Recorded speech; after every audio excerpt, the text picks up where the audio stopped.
Up next is business news with Tululokwe Ogunjobi. Thank you, Nifemi. The National Pension Commission has urged pension fund administrators to diversify their investment portfolios by increasing allocations to alternative assets in a bid to enhance returns and ensure long-term sustainability. The Director General of the Commission, Ms. Omolola Oloworaran, made this call during a sensitization workshop on investments in alternative assets held in Lagos for chairpersons of the Board Investment Strategy and Risk Management Committees of PFAs. She stressed that the current macroeconomic environment, marked by inflation, foreign exchange volatility, and declining purchasing power, requires dynamic and resilient investment strategies.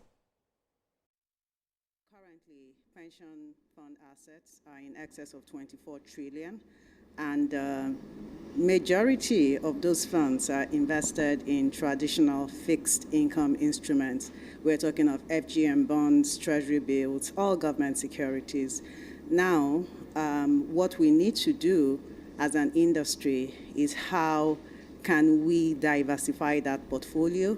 One, to ensure that we generate inflation plus returns for retirees and RSA holders, retirement savings account holders. And in addition to that, how do we ensure that pension funds, being long-term capital, can be used to drive the infrastructure development in Nigeria? Because there are great opportunities out there, and the best way we can get real returns for pension funds is to begin to invest in real assets. For pension funds to be investing in real estate or infrastructure or private equity, we need some proper regulations, and we shall be discussing that.